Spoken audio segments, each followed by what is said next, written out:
evening, everyone. Welcome back to your Friday night extravaganza that is RCM on Tap, your 60-ish minute roundtable discussion show where we go behind the scenes to this week at RivalCast Media to meet our good friend, Sayo is joining us, fourth chair. Woohoo!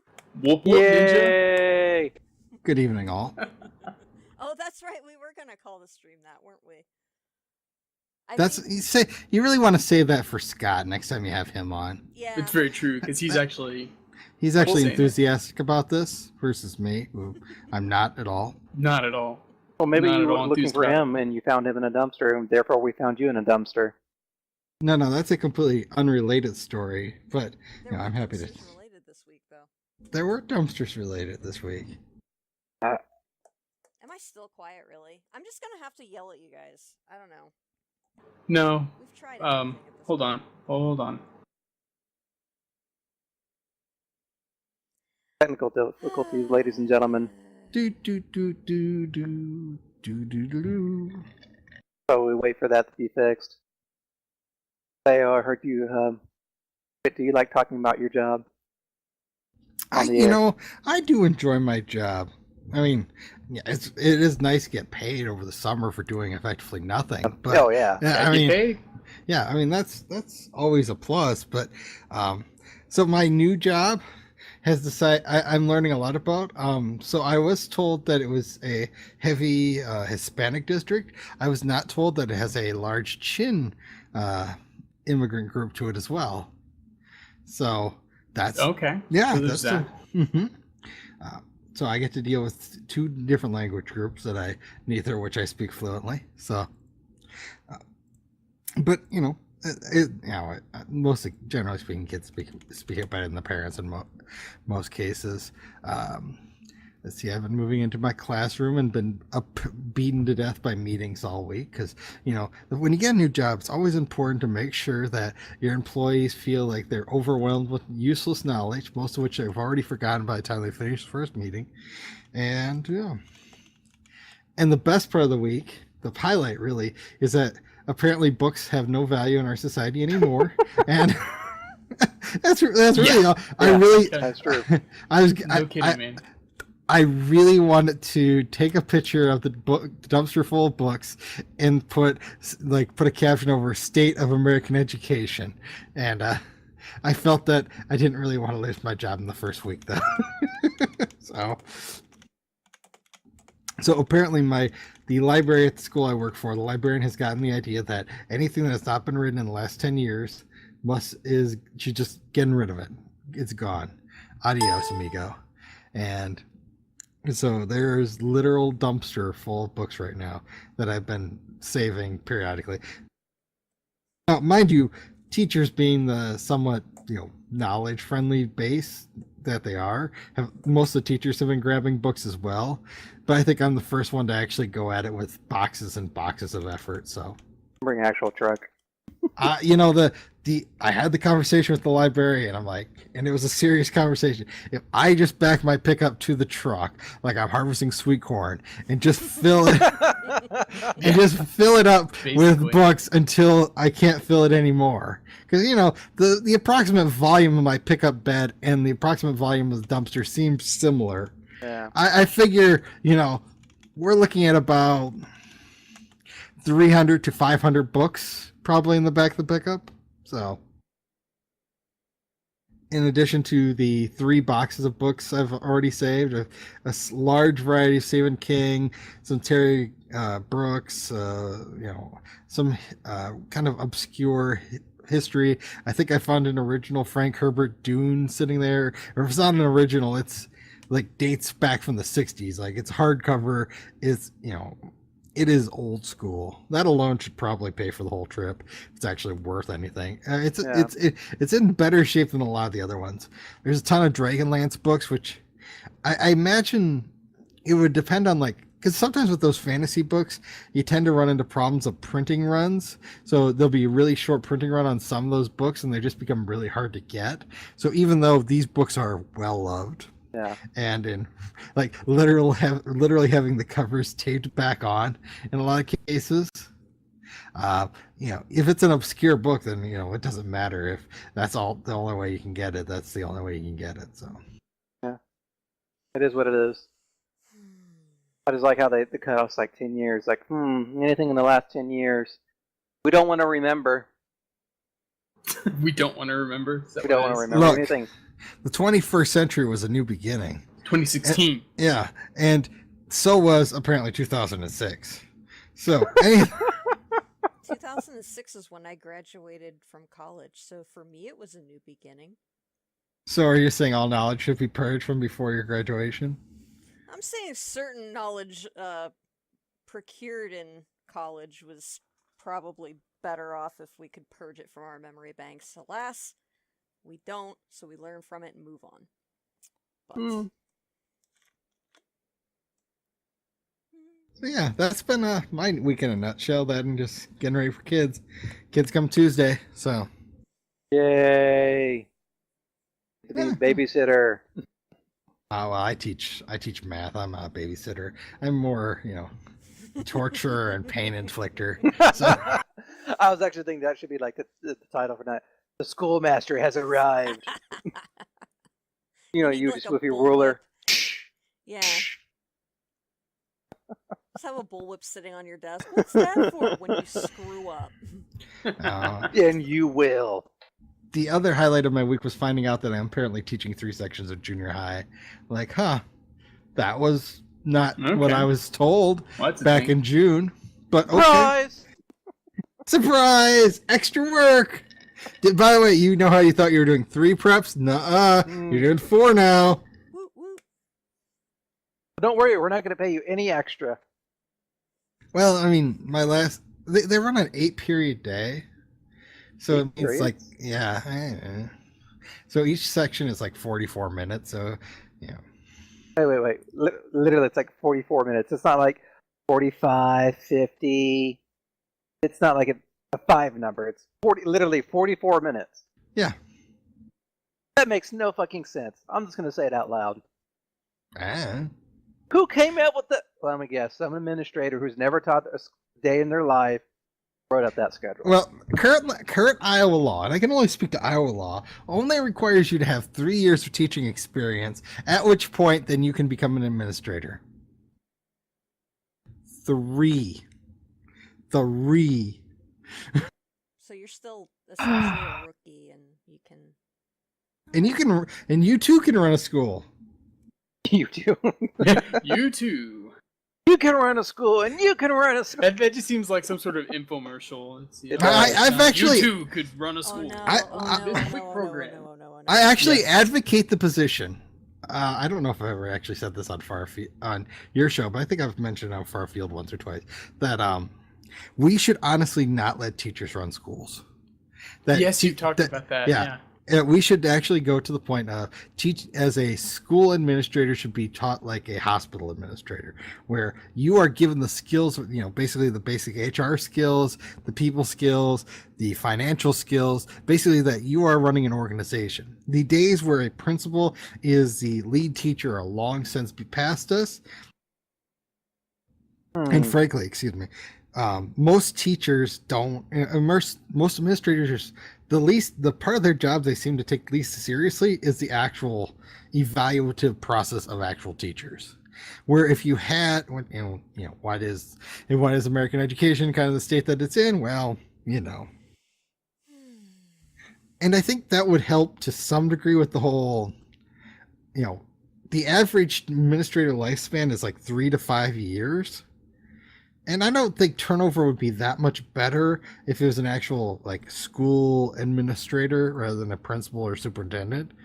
But at the very least, if I'm going to hire a soulless bureaucrat, at least I'm hiring someone with a BA or bachelor's in business rather than hiring some $100,000 teacher who just wanted a pay raise and isn't terribly good at their job. That kind of reminds me of the idea of, if I remember correctly, the U.S. Navy. They have 2 different types of officers. There's the line officer, who's actually the chain of command. They're the only officers who can legitimately give an order, and people have to obey them. Then you have I forgot what's the I think official it's line and staff. line officers. and staff, something like that. Staff officers they only do their job. That's it. They can't give orders. But isn't that like doctors and such?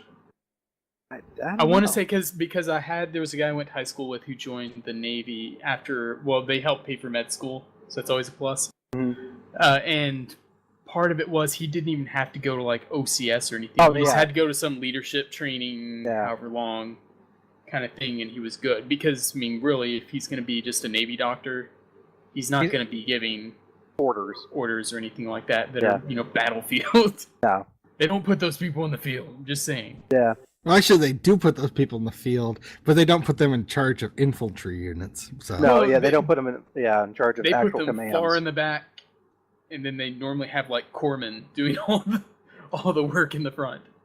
So my memory serves, like there's been instances in history where you have like a non-officer who's put in a situation where they're basically the highest ranking member left in the company, and they basically are stuck leading somebody.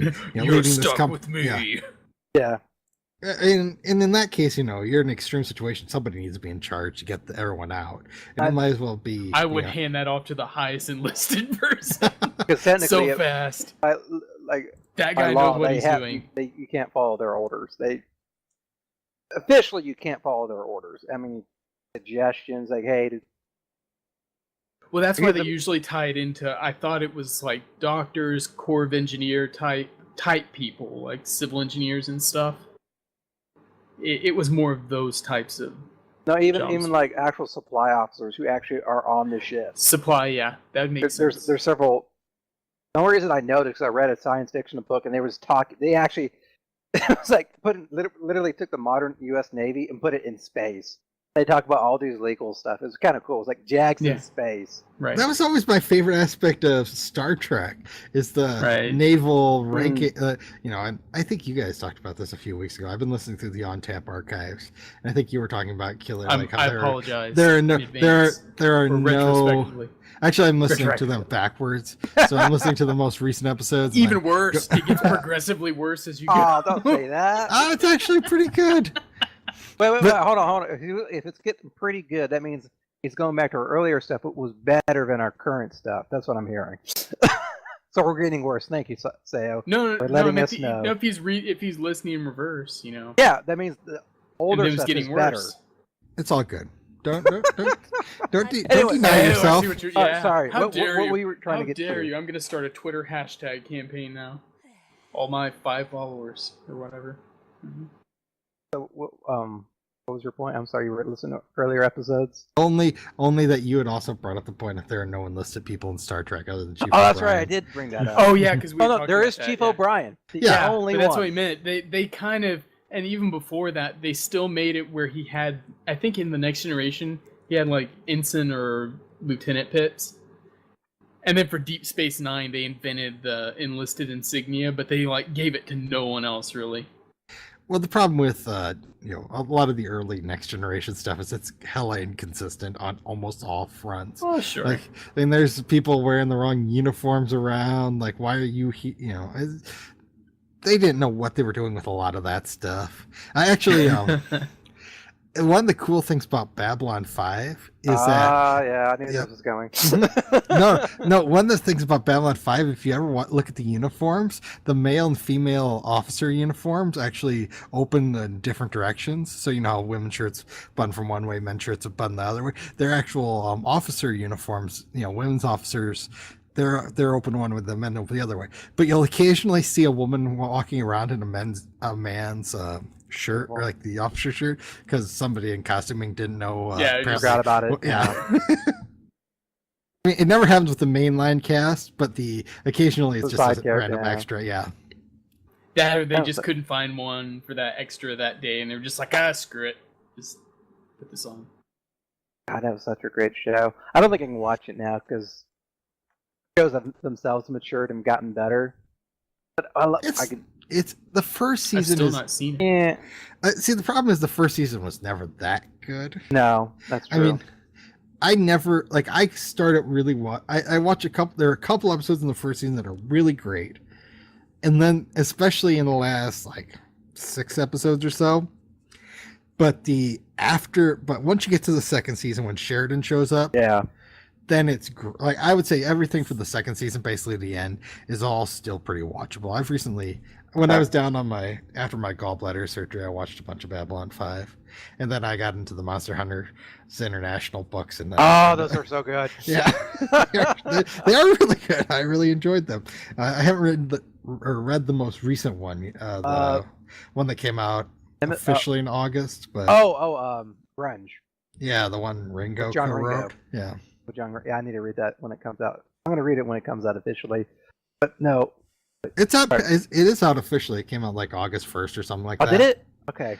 I'm waiting until it comes out on paperback because all my books are in paperback. Damn it. I'm not going to ruin my collection. No, because I now I'm torn. I think I have to buy it on paperback so my dad can read it too. I originally bought it all on Kindle. Mm-hmm. So it was awesome. Then it's like, I can't share my Kindle books with my dad. Right. And I want him to read the series because it's a really great series. And you can if you set up Family Share. He doesn't like reading on his phone. That's not the point. It's the not liking the. I understand. There's some books I have to have on paperback. Yes. There's only certain genres. I get that. So, but hammer. Anyway, so I guess I'm gonna have to buy that. But no, that's how you get him to read it. You just wave like a big mallet at him and just like, look, here's the answer to your question. You started this, Sayo. I looked over here to look at something, and I turned back around, and 2 people have their weapons out, and that's a Don't thing. make me pull my gun out. Don't make me do it. And no, it was like. Oh, I like. What? Oh shit. Jesus Christ! I can't look at it for too long because it flashes me in the eyes. We're gonna have like people in the stream are gonna be like, seizures. There we go. Well, I was going to have Killer put the warning label. Gonna get sued. Just saying. All right. 2 things. Monster Hunter, like my favorite line from the very first book, is we have the main character. He's fighting some super vampire. He starts with an assault rifle, just fills him with lead. Then he switches to a full-on auto 12-gauge shotgun with a 20-round drum. Fills him with holes. Then he switches to his first pistol. Then he goes to his second pistol. Then he pulls out his little revolver, and the vampire gets shot, and he's still regenerating this entire. It's like, how many guns do you have? Lots, and he just fires with his little revolver he has. Yeah, I remember that scene. I actually wrote I have a quasi review kind of written for the book. Uh-huh. I'm just not happy with it. I need to rewrite some of it, but I don't know. I like the book quite a bit. I feel it has a very first bookish vibe to me, though. There's like the next, like if you can get I would say the first book is very good, but the later books are better. Oh yeah, because he's built on his world. Yeah. Mm-hmm. I would say like compared to like Jim Butcher's series of Dresden Files, the first book of the Monster Hunter series is much better than the first 3 books of the Dresden Files. Much easier to get through.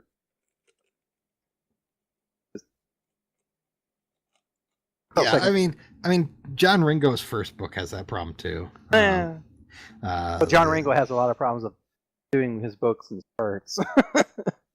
Yeah, well, I forget what the aliens that the whole Alien series that he left completely hanging. Story Rising. Yeah. Oh, he has a couple series that they're like completely hanging right now. It's like, come on, Ringo, get it done. This isn't. I mean, it's not quite like George R.R. Martin levels of just leaving things hanging. Right. But... wait, didn't you tell me he's going to actually have a ghostwriter write the last book? Wait, who told me this? Someone told me Not this. me. For what? I've never heard that. Like the last Game of Thrones book, Iron Ice, he's going to actually have a ghostwriter write the last book because he doesn't have time. I think the last. I was gonna say that. I heard that as a rumor. I guess the last book in the series is supposed to be called the Dream of Spring. Hold on. But I was like, to the Google bot. I'm seeing an article where it looks like he joked about it. Oh. Like he said, I'm pulling a Wonka and hiring a nerd to finish. Wonka. Who? Yeah. Willy Wonka? Willy Wonka. Yeah, and hiring a nerd to finish it. My loyal fans, I dearly wish I was writing to you to tell you that The Winds of Winter, the 6th Game of Thrones book, was complete. I wish I had a freshly printed copy to hand each and every one of you, but here's the truth. It's not done. It's not even close to done. Look, I've been writing these books for 20 years. I'm 67, I'm losing steam. So I write these to announce that I plan to pull a Wonka and find a young, eager nerd to finish it off. File, have you Google George R. satire that I'm reading here. Google George R.R. Martin computer if you haven't ever done that. Oh God! Look at the computer. Hold on, I'm gonna drop this in chat because you need to see the computer he writes this on. So this is looking like a satirical thing, but I know what you're talking about. It's like an Amiga, isn't it? Yeah, this thing has a floppy disk drive. Jesus Christ. A 5.5-inch floppy disk drive. It's not networked. Nobody can ever steal Game of Thrones without having to break and enter physically into his house, and then they'll be like, I gotta find a USB floppy drive now. George R.R. Martin just took over the stream for a second. What the crap? Ah. How dare you? But yeah, so this clearly satire, and people probably ran off with it. Like, oh no! Christ, fairness. We have 2 monitors now. It opened on the wrong one, killer. God. Did it really? It did. It took over the full screen, which is amazing because Firefox's never opens full screen. So what's funny is so here's an even older one. So people were just having fun with this old it's never gonna get finished train. Here's one from inverse.com from January of this year, and then the one I linked was from February. So it's like every month it seems, Somebody comes up with a new, you're never gonna get your last book. Yeah, so good. Best root beer in the world. Like the South Park episode with the cable company. My nipple. Yeah. So what I'm hearing is Sayo has some Faygo. No, this is not Faygo. This is Baroness has actually had this. This is Sprucker. When I went to the Sprucker's Brewery a couple of years ago, this is actually more like 5-6 years ago at this point. They had a giant mug there, and so I definitely had to buy one. Okay. Yeah, I'm seeing it here. But they like to brew beer, but what they're good at is brewing cream soda and root beer. So I see they also sell the extract as well to do like home brewing with it.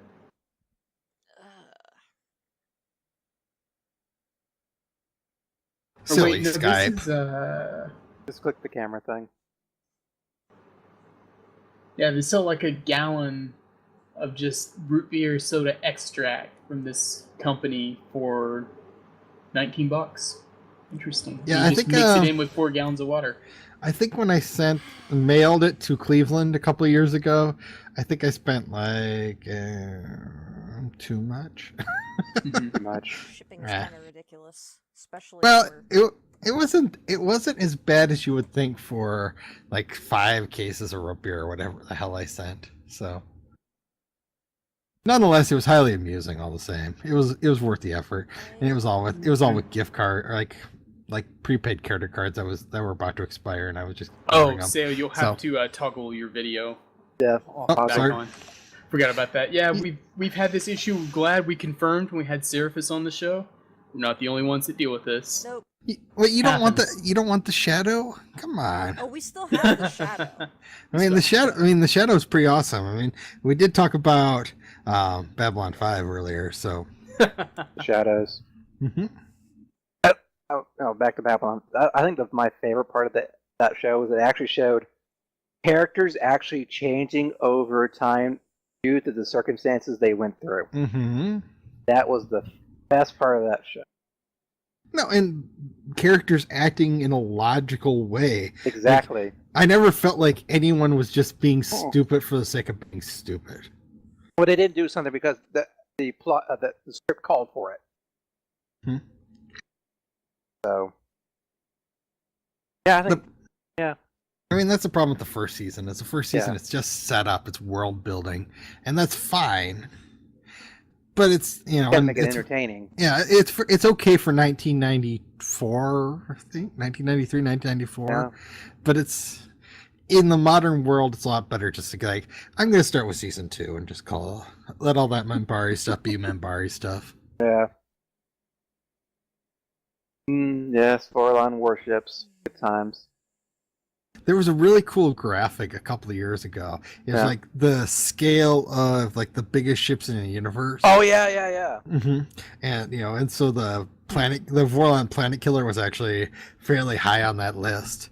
But then like some of the ships in Eve are just absolutely ridiculous to comprehend what their actual sizes, their theoretical sizes are. I've seen a lot of charts. Yeah, actually comparing the different science fiction universes, their ship size. So cool.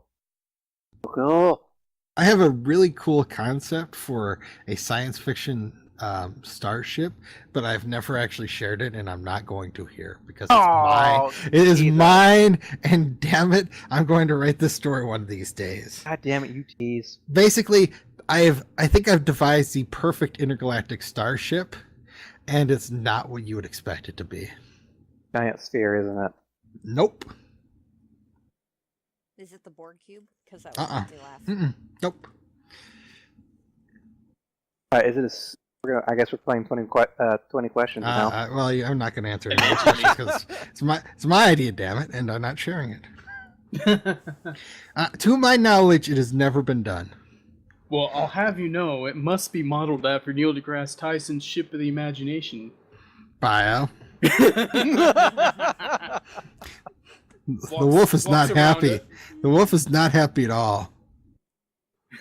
It can go to the nanoscale as well as the macro scale, taking us far across the galaxy. Oh, he's He's doing the voice again. Space advocate, biomed alchemist.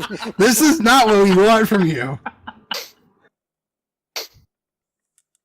Still love that Key and Peele Neil deGrasse Tyson one, where his wife's like, "I caught you cheating on me," and he's like, "Well, actually, the multiverse theory." I love that one. That was great. Those are hilarious. There's several universes where I didn't sleep with that woman. Actually, probably a majority of them, really. You think about it. Yeah. Lord. Oh, terrible. Well, that's the thing about like multiverse theory that never gets really explored.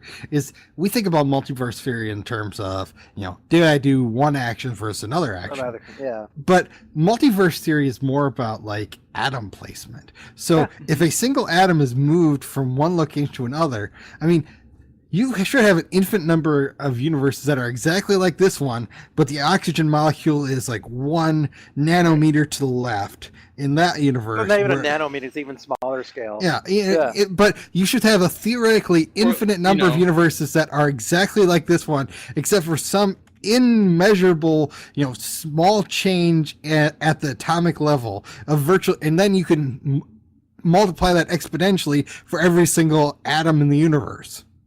So, actually, I do remember. I did read a book series. They called it it was Old Man's War. John Scalzi.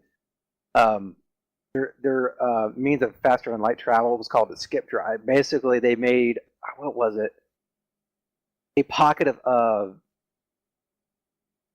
I forgot what they described as like it made the universe out of balance and not pocket. So what the universe would do to put itself in balance again was push that ship to another location, or they use that to jump to another location. Okay. So, and one of the guys talked about, everything, the universe we jump to is almost probably exactly the same, except maybe one thing, like one molecule. The people who are with me when they jump are the same people from my universe.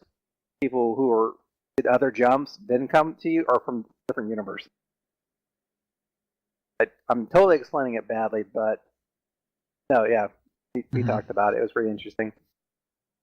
There was a series, I don't remember what it was, but they were talking, the kind of crux of the series was like, imagine a world where the Roman Empire had won, and then in that the Romans take over the whole universe, like basically take over the universe, and then and there's a handful of people who remember how the world was, before it was manipulated to be this like Rome world.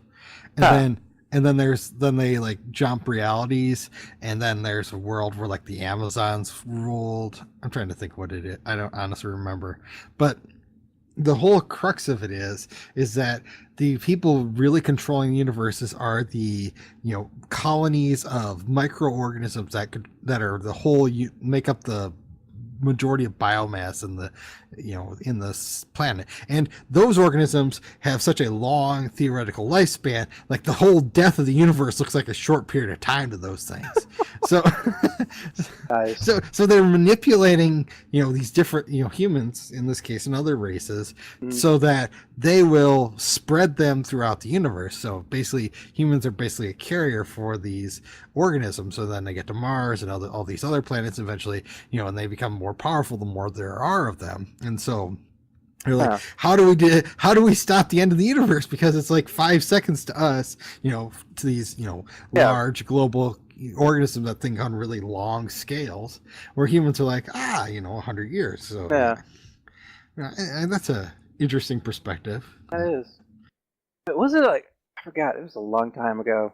Wasn't it like a game people were going to develop that they took the idea that the Roman Empire never fell, and it's like now the 21st century, and you have this cool Romanesque fiber armor or something like that. Does anyone remember that? No? Am I the only one? I think I remember Vario talking about that once on the RivalCast, or maybe EC, maybe further back. I think it sounds familiar, but I don't remember it. I don't remember specifics, but it does sound familiar. I think alternative history is always fun. Never got into those as a genre. I like. Yeah. I've never actually spent a lot of time reading it, but I like it as a concept. Mm-hmm. Some of them are very nicely done, and then others are not. So. What is bad? What would you consider badly done?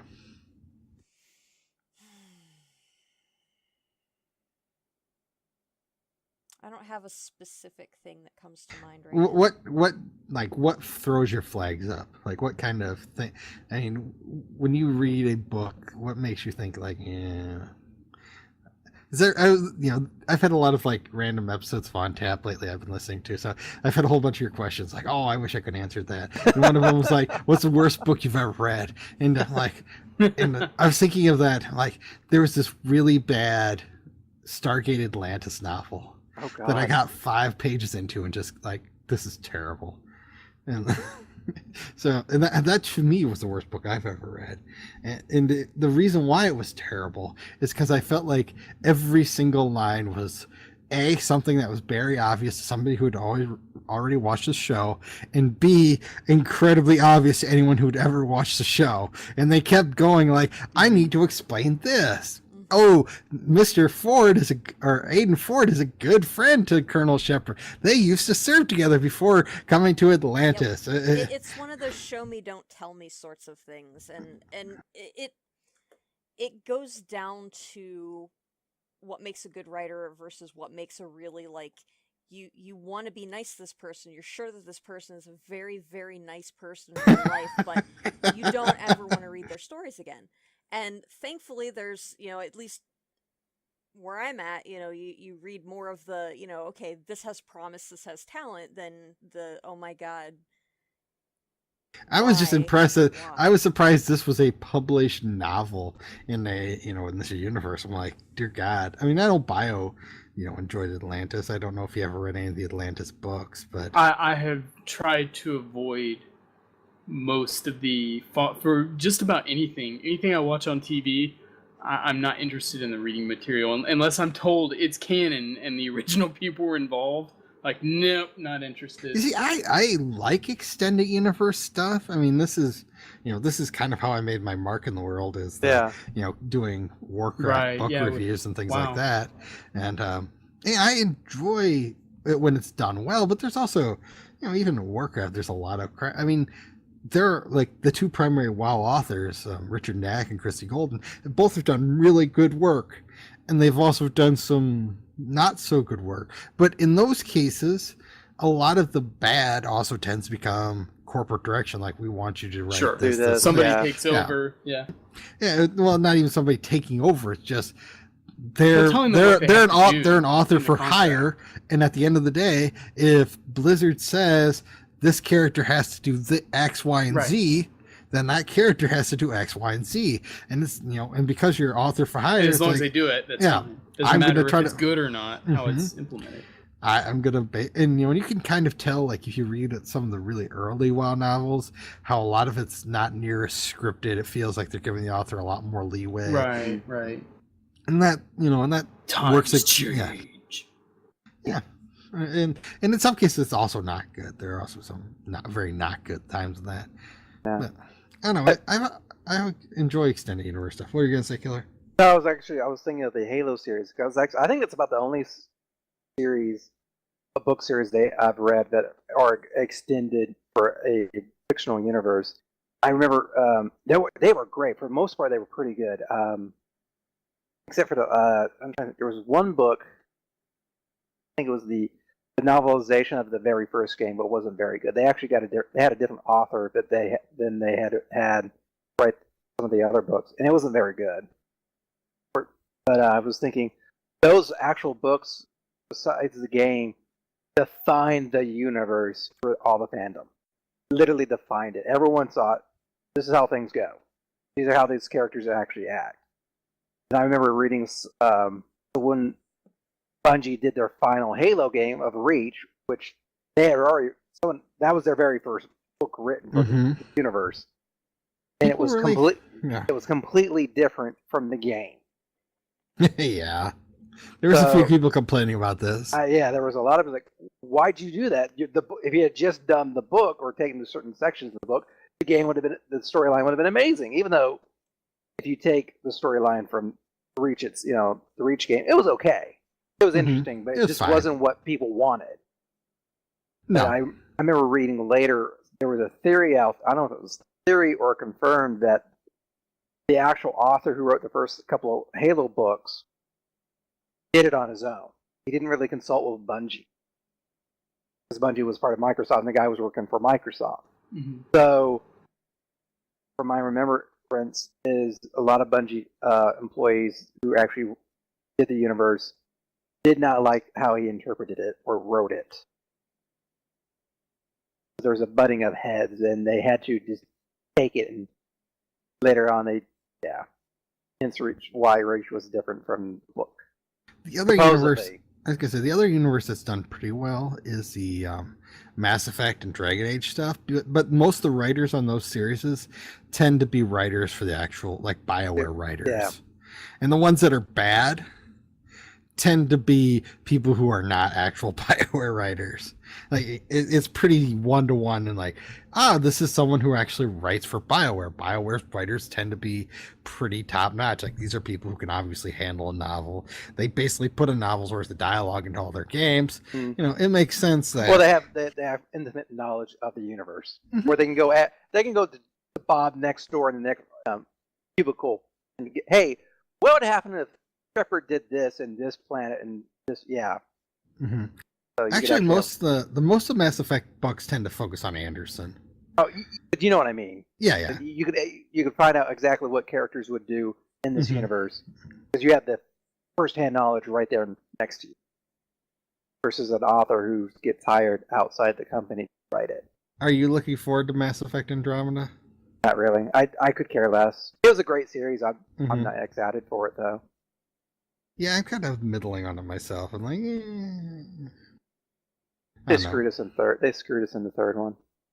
Screwed us.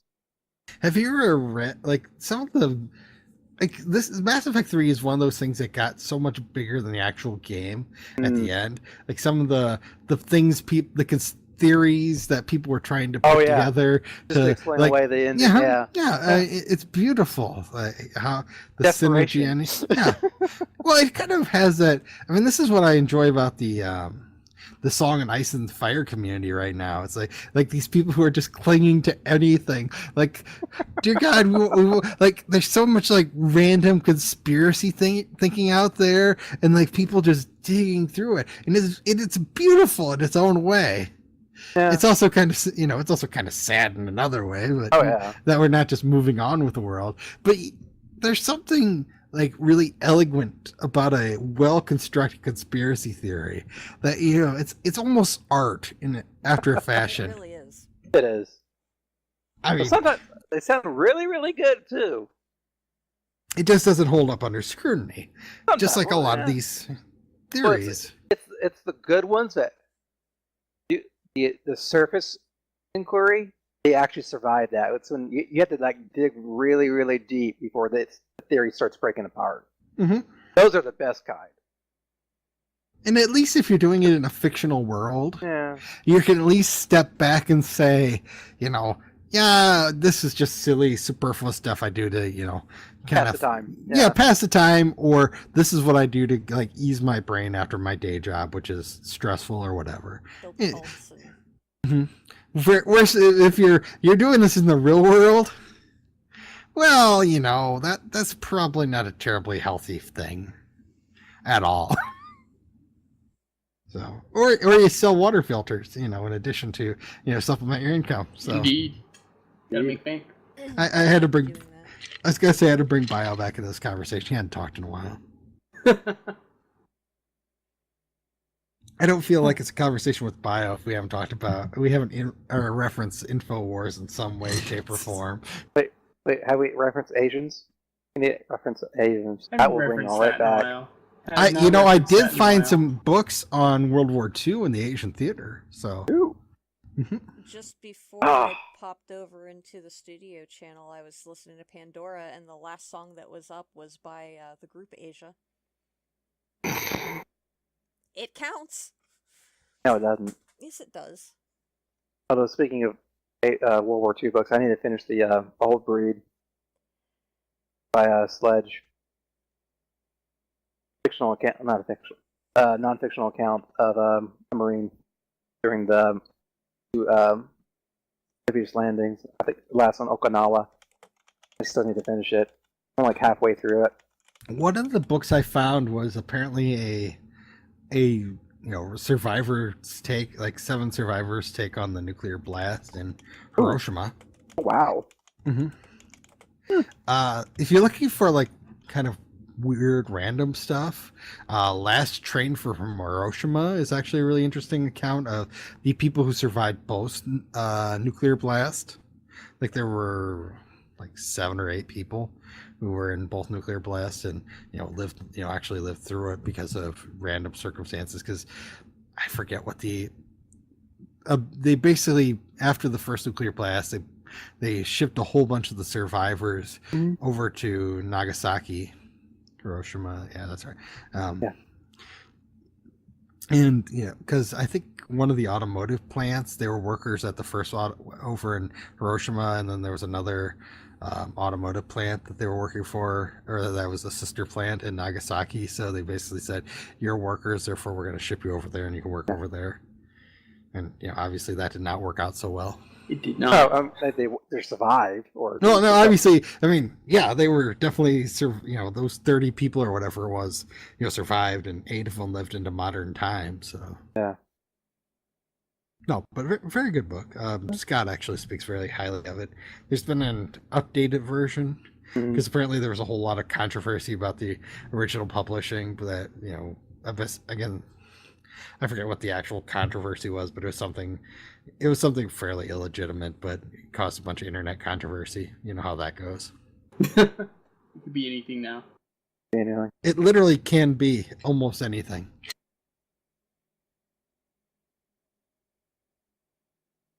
Why?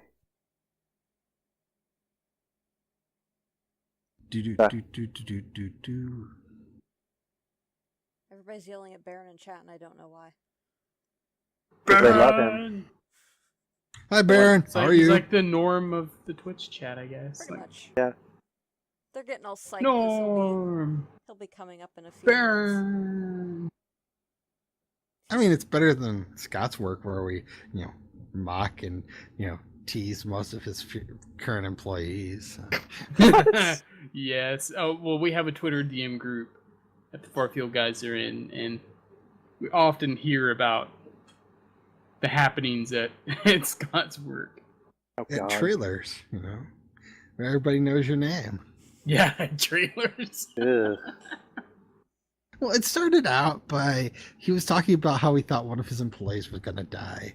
And so I'm like, oh, he's like Coach. Because if you watch Cheers originally, there was the bartender Coach who died after like half a season or whatever. And so it's like, oh, well, naturally. And so then and then, he talks about the boss, boss. I'm like, oh, that's Diane, naturally, the first boss. Right. It's only a matter before, Woody and Christy Alley come in. Yeah, we started just making all these comparisons. Yeah, and he has his regulars. And, it's clearly it's a very good analogy for the whole thing. Eventually, there'll be a spin-off where his psychiatrist, goes to Seattle and counselor in this case. Yeah, The aforementioned Baron. Yeah, clearly, Baron moves to Milwaukee, and that's funny. With his father. So his brother. Tree is saying that he's boring. I can see that, Tree. I can see that. Just the bickering, I could see it. That'd be amazing.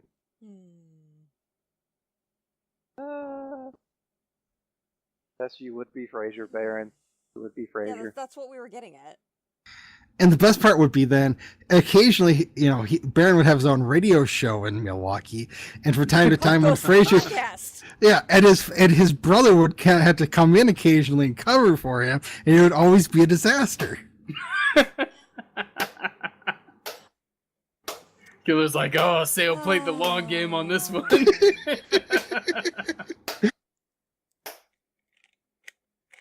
Touche.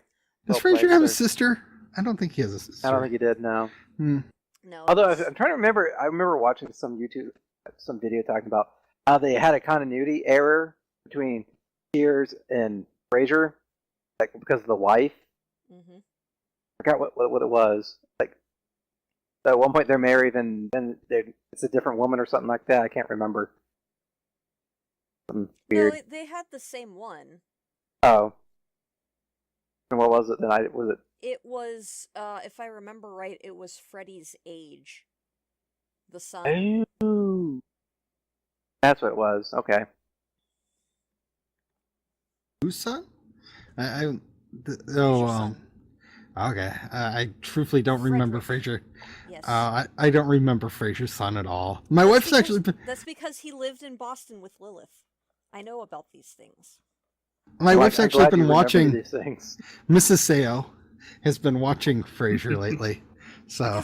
Okay, so it's fresh.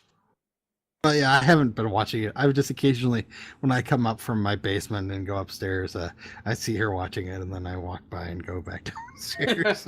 And run away. It was one of those shows that when I was younger, and it was actually like when it was fresh on the air, like on NBC, that I had to secretly like sneak watch it because it had too many big words in it for certain people in the household to understand, and he would get pissed off. And this pompous bullshit. You can't be watching that. Girls shouldn't have vocabularies. I'm like, all right. Wait. Pompous is a big word. I was about to say, like, what? That reminds me when I tried to record Star Trek: The Next Generation, or not, Deep Space Nine, and my dad got all mad at me. I'm like, look, I could tape it and it's not interrupting your broadcasting. You're still taping it. I can't see the clock. I'm like, it doesn't matter if you can see the clock. There's a giant clock up on the wall that rings every half an hour. Why do you need to? This is my house. I can look what clock I want to look at. You see the VCR? I can put it on. I can hit the VCR button, and then it doesn't interrupt your recording. That was one of those tricks most people didn't understand about VCRs, but nonetheless. The fun times with VCRs. I actually brought out my VCR. We were I forget why we were watching. We were watching videos when my mother came to visit, and so she wanted to go watch Ice Age, and it was already out of theaters, and I'm like, we have a whole basement full of videos. And my daughter wanted to watch one of the Disney ones that's only on VHS. I'm like, I don't care. We still have a functional VHS player. We'll just put it in and we'll watch it. So VCRs are still fresh. My VCR still functions, darn it. Somebody tried to bring a VHS tape to campus the other day and wanted to play it, and I'm like, This is You just gave him the look, didn't you? Yeah, it's 2016. 2016. I was gonna say, if I was looking for obsolete technology, a university or school would be the That place is I'd true. I look. was thinking, yeah, the AV equipment jack would probably have it because no one ever throws anything away. I mean, I'm not saying it's hooked up, but Oh, yeah. I bet there is a VCR around.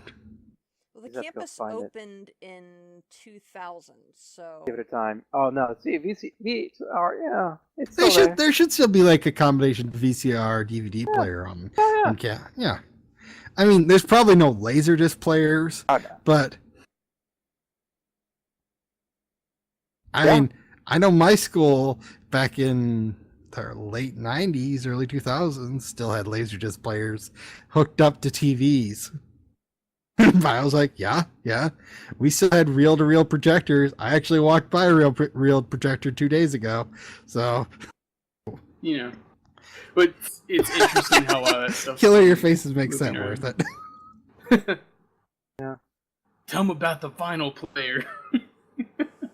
No, I just remember the church I had to go to. It was a long time ago. We actually had to do the lyrics for the whole congregation to see. We had an old overhead project, one of those small transparency projector things. You lay the transparency on it and it'd shine up. Mm-hmm. We had that for so many years. Somebody actually had to turn it, and as the lyrics went on. Yeah, they would have to move the transparency up and down, up and down. Yeah. Oh, I was hoping it was on like a reel. You know how Nope. some like the fancy ones, they'd turn and turn and turn. All by hand. You'd have to cover some of the lyrics with a piece of paper, move it up and down. I think my favorite stories with professors at college were ones that had put, had the reels of projections that they had written out 40 years ago. And because clearly their notes hadn't changed in the preceding time. And so they would just like hook up this reel. Science is known, Sayo. Don't be talking about that witchcraft in your classroom. Come on.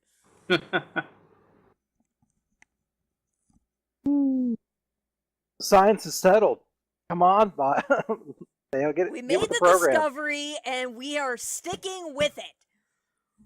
Once again, he taught calligraphy, not science. Right, but I do know science and math professors who are also guilty of this. But yeah, I was kind of my mind was wandering in that direction. I guess everyone's guilty of it. Projecting a little bit. Everyone's guilty of it. That's easy to fall into. I mean, you go learn something, then you go start doing your job, and you're never required to go learn something new. That was one of the nice things about my particle physics class I took a few weeks ago, is how like grounded particle physics people are in actual science. Like, we don't believe, I don't want to believe something just because I believe it. I want to actually have actual proof that it's there. Right. And if I can't see experimental data to prove these things, then I don't believe it.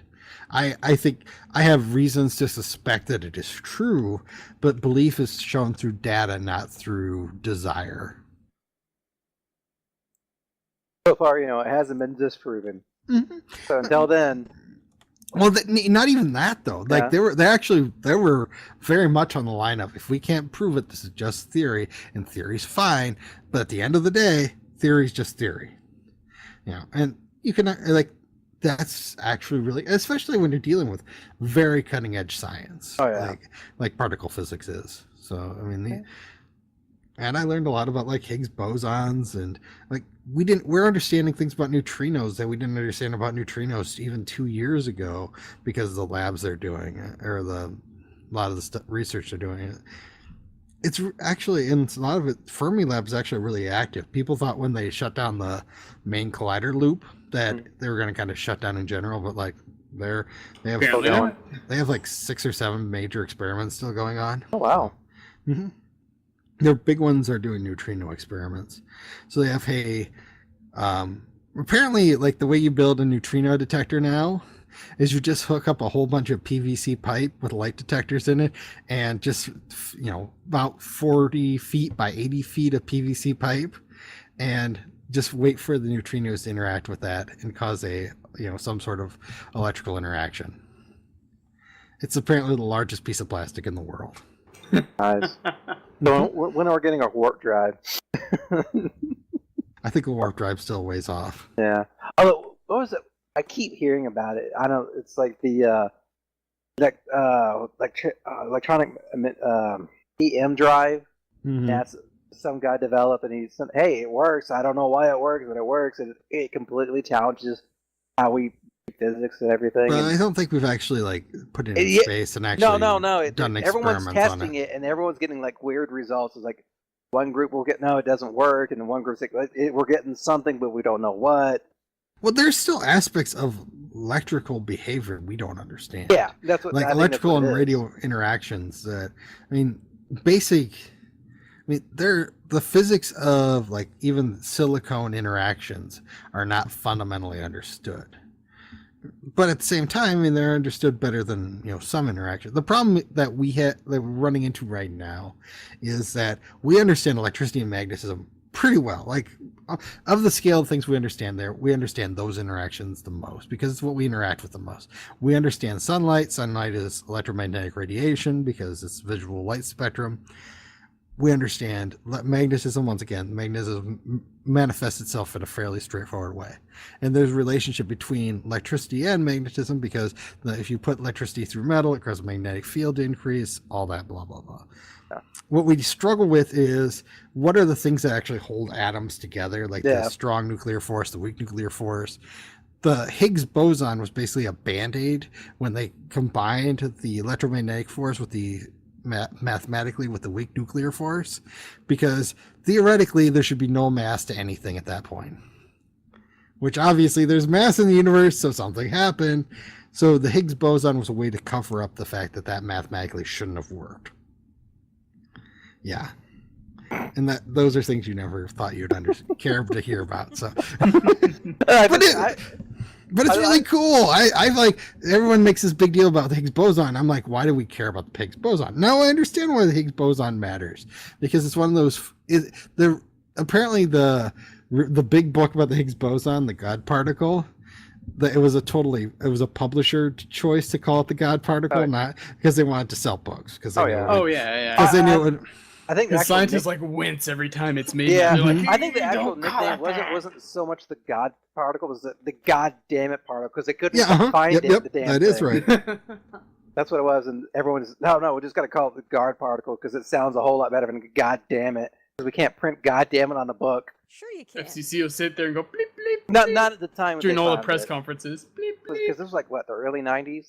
Yeah, something like that. The problem, but you still run into. I mean, the Higgs boson has same problem that a lot of large artificial elements has. Though it's something we don't directly observe. We only observe it through we only see it in instances where we see 4 neutrinos or 2 neutrinos and 2 muons breaking down from a super collider collision. Yeah, I actually, like I said, I spent a week learning this. Damn it, I'm gonna. No, I'm just imagining it's like a police detective's like, all right, I directly saw the suspect do this instead of this. Well, actually. Well, basically, it's instead of that, it's I heard it from a guy who heard it from a guy who heard it from a guy who did this with this. Yeah, we don't directly observe any of these things, just like heavy artificial elements. We know we expect what they break down into. They exist for a few nanoseconds at most. And overall, I mean, it's hard to when you're talking about scientific process. Like if we want to say something like the Higgs boson is this super fundamental particle of the universe, okay, then why does it exist for? I mean, maybe it's my limited knowledge, but when did this particle exist in nature that it becomes a relevant particle for everything else, or is it just like in these extreme circumstances we know we can create it? I mean, that's the kind of bridging point we're at right now. I mean, this is my whole dark matter thing, too. It's like, okay, we have observational evidence of dark matter, but what's the point of dark matter? I mean, maybe our fundamental understanding is just wrong. I mean, I think, realistically, the history of science is a lot more like... Wait. Are you saying science has never settled? We're never Is that what you're saying? Science has never settled? So something can come along and change everything we understand about something? The particle physicists would totally be okay with that, by the way. but the science is settled, though, Sayo. We've been told that all the time. You know I look agree. at the news. It's just fact because science. You just need to accept it. I love when you are aware, like the it's whole, almost never actual scientists who are making those arguments. I know. I mean, it's I know, almost, but that's the funny thing about it. It's this idea that and the people originally challenged the institution of religion, and then it's like, but then people have turned science kind of into a religion within itself, where all they have to do is just say because science. Oh, but that's, it's like, okay, but that's well, because let's read the paper then. That's because and science. It's like, well, you go read it. I don't have to explain it to you. Yes, you do. You're making the argument. I heard this. I forgot who I heard this from. It's amazing. This little anecdote. They went to this type of conference. I forget what it was, and the guy starts the panel. It's like, all right. So if we were to get, so you believe there's evidence of this happening, and everyone raised their hands. Like, all right. What if there was some evidence that showed contradict everything we know about this particular subject? Would you believe it? No one raised their hand, and he responded, "Oh, I need to go change into my Sunday best because apparently we're in church now." Right. Well, and it's the funny thing is that, and I'll definitely give credit to who was in that room. I know Dawkins was in there. Maybe it was Dawkins and someone else, and they were being asked on this because this scientific fanboy or fanker or whatever you want to call them basically was like, because you're an authority on this. And they're like, whoa, wait a second. No, I mean you're getting it all wrong. The point is, I'm not supposed to be the authority. It's the study, it's the experiment, the result that came out of it's supposed to be the authority. Like, okay, well, do this over and over and over again, and if we keep getting the same or similar results that all point to something, then hey, we've got something here. Yeah, but people want to just say, "Here's our science guy." Like we go ask Dawkins, and Dawkins knows everything about evolutionary biology. But it's just signaling. I mean, that's right. This well, that's what it is. I mean, the whole like science kind of like war cry. I mean, most of the people who scream that way, they don't. I mean, their whole comics they would be very bored in the lab. It's like this is how this stuff they'd tour it and be like, oh, that's really cool, but it's like, try and do the work. It's kind of laborious. No, these people would go through somewhere like Fermi or CERN, like where real science is happening, where you have like these massively cool, super complicated machines that be like, it costs billions of dollars. This is really boring. Like, where's the science happen, man? Like, well, the science or look at the whiteboard where the equations are all at. Isis glaze. Yeah. I love the ones that go into college freshman year and they say things like, I want to be an engineer, I want to be a physicist, but they don't want to do math because math is bad. Hey, I'm one of those, still an engineer. Still an engineer. Yeah, I just found the field where I didn't have to go to the whiteboard to do equations all day long. I'm talking the ones where you need it, bio. Which is quite a bit. You still need it, but here's the thing. Here's the funny thing is, and I've talked about this with Sayo, is they'll obsess with it on the whiteboard, and then when you go to the actual PhD who's gone through all this stuff, they're like, they make you do that? We just have a program that does that for us.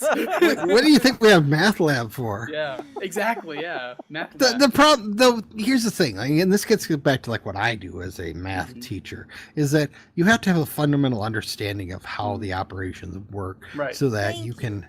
But that doesn't mean you have to sit there and do it on the board. I can understand something. So here's the thing. Here's the thing. So this was literally brought up in my training this week. Yeah. Is we were discussing how we set up grade books. And and a couple people had very real questions about like, well, what if I want to do categories versus just raw points versus all this? And I'm like, well, you could do any of those things. I mean, it's just a matter of, how you set things up and realize you have to properly weight things. I mean, for myself, I manually calculated all my grades the first semester, and I always like pull out a couple of them, manually calculate them to make sure they're actually calculating properly, because I can do that. I helped a teacher out my first year, and we started going through some of her old data. She's like, this doesn't look right, for her current semester. I'm like, well, let's look at last year. Handing out A's. No, she hadn't. The other way. She had failed a good number of students that probably shouldn't have been failed the previous year, and And I kind of just said, how about we not talk about that and just move on? Because I don't think anything good comes from... call the union rep? Immediately. No, she was a very nice gal. She struggled with... she just struggled with the teaching environment. I don't know if teaching would have been the first calling, but it is what it is. Or third. No, she's intelligent. She just... I don't want to say too much because it'd be obvious. If I say too much, it'd be obvious who she is. Sure. But nonetheless, bottom line is still like very nice person. Just like the technology was not her friend in this case, and a lot of people who and I can say that she was older, and that doesn't tend to help in these situations. But I've seen young teachers. And we'll just call them what it is. They call a spade. A lot of elementary teachers who can't do math for shit. And then they set up their grade books and they completely butcher it. And then they don't understand how, I can't just because they don't understand, because they were talking about half the room was new elementary teachers. And they're talking how they can't manipulate the percentage. A lot of times what you'll do is you'll say homework is 50%, right? Test are 25, and everything else is another 25. So they can't use a spreadsheet. That's what I'm hearing. And what they were telling us is that once you pick your weightings, you can't just change that willy-nilly mid-semester because that affects everybody. Right. And apparently that was not a message that had gotten out. It was not received. This was the tech guys giving the talk, not the administrators. Right, and so the tech guys were being a bit more blunt than the administrators probably would have been. So right. What I'm hearing is our teachers are not as smart as they think they are, and they're teaching our children who would therefore later on become teachers themselves, who are not as smart as the last teachers who will teach the next generation. I'm starting to see a pattern here. It doesn't matter, Killer, because math is hard and algebra should be taken out of schools, obviously. What? Who said that? Triggered. It is triggered. Funny. Who said it? Tell me! You said the word. Triggered. I do think it is funny that... when I taught science, the same kids who were very resistant to math had no problem doing math, even though we were doing literally the same math. This is basic algebra. You hated this last year. But I don't like math. But this is math. I don't I'll admit that was me. I hated calculus until I picked up, instead of picking up a calculus textbook, I picked up an actual calculus book where, it talked about the history along with it. And it was just why didn't they just freaking teach it this way? As soon as I got that and I started going through it, it was just duh. Makes sense. And they connected all the observations I made in calculus but had failed to do on the exams and in the assignments. It was just you know what? Just screw textbooks and screw teachers that rely heavily on them. I don't know. Well, textbook's like anything. It's just a tool. It's a starting point. Yeah. And you just got to treat it like a starting point. And if you use that as the entire thing, it gets kind of messy quick. I don't blame anyone for using a textbook as this is a place to start our curriculum, assuming that the textbook is mostly oriented towards the standards which you're required to teach for your state or area, which at this point anything within the last 10 years more or less should be adjusted towards Common Core standards, which for math is not really an issue. I know other areas people bitch about Common Core standards, but math is pretty much math. So there's not really that much. There's no change that way. Those matrices, those mother effing matrices. Every time I see those, oh god, the political agenda behind the matrices always gets me. Oh. Have you ever been stuck within the matrices? Mm-hmm. Have you ever had to deal with a 4x4 and then a 2x4? Oh, I tell you, by finding that resultant, brother. And then you got to multiply a 2x4 matrices by a 4x2 matrices, and then you got to get it'd be killing you, man. It'd be killing you. That was a math joke for all of you out there who are still listening. And we haven't driven off by this nerdiness. You've driven off. This has been the nerd but it's hour. Cool because that's what happened. I'm okay with it. Actually, this has been the science hour. I don't think we've haven't strayed from science. It started off with books. And science book. Well, actually, no, it started with science fiction shows. Yeah, because you were doing your sound check, and then we basically just tangented into education stuff because that's apparently that's my shtick when I come on here. It's back Which to is school fine. time. That's why. What? Although I think it's coming up to Baron time, so It is coming up to. Is it time to feel the Baron? Feel the Baron. I was hoping we could Feel get through tonight without Baron. having to hear that. I love it so much. no. I know you We're do, gonna have and to- that freaks me out. The only one I love more than that is Feel the Johnson, because that one just makes me laugh too much. And on that note, thank Hey, you, no, Comment. I- I appreciate that immensely. I could save this. We all know that Wolfie can't melt steel beams. Yeah, Wolfie can't melt steel beams. I still want him to make like a 9/11 conspiracy video about that demonstrates that he didn't kill Wolfie, and there's a cover up and all that for who really did. Is there a grassy knoll? In Wake up, Until sheeple! Dawn? Wake up! I want to see the true believer in the Wolfie can melt steel beams, and they show like a flying wolf breathing fire. It just cuts a Laser steel beam beam in eyes. half. Just and that becomes justification for Baron killing Wolfie because Right. obviously it was a mutant super wolf that should have been murdered. Dear God. everyone goes to Super Patriot. Oh, Mhm. wow. I have this mental image of him saluting as a flag flutters right behind him. That sounds more like Varya, though. Your husband or Wolfie? No. Well, now I'm seeing Wolfie doing the same thing. So His Traitor! little paw. Well, his eyes are shooting laser beams, obviously. red, white, and blue laser With the beams. subtitle God. of I'm Wolfie and I approve this message. That is a bit- All right. See, saved it. Oh my. All right. Well, thank you, Sayo, for dropping by our fourth chair for this evening. Stay tuned. Baron's going to be coming up next. He's going to talk more a little bit about the changes that we have starting this Monday for our streaming. I think Sunday. It's Sunday. Sunday. Well, all I know is I'm going to have it updated on the Twitch page before I go to bed tonight. Wolfie Oh, was the did he make faceless sure you on the get it grassy sent to knoll. you? Oh my God. I just got a reply. He's about ready. All right. Well, on that note, Love it.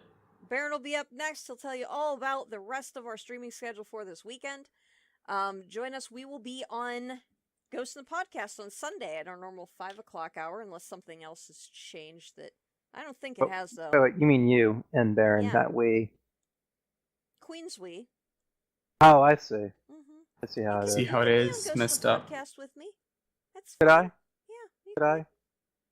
I mean, you won't because you'll abandon me and you'll say that you have things to do. Well, maybe I will abandon you and better not abandon Baron. Oh, it begins, folks. You're gonna wish No. that you were here for the after show. After this- hours. Yeah, There's after this hours. thing that I saw go out on the Twitter yesterday Did you? with What'd it say? photos of me with apparently in bed with the corn lobby, and will Killer try to take over the RivalCastia nomination for the 2020 presidential elections? And I just want you to know, Feel the Killer jerky. Masoy, that if you were in fact behind this, you're going. Sorry? What? Killer Masoy? Really? That's what we're doing? Anyway, Staying out of this. for the fourth time, Baron's up next. Thank you for joining us. We will be back next week. And from all of us here at RivalCast Media,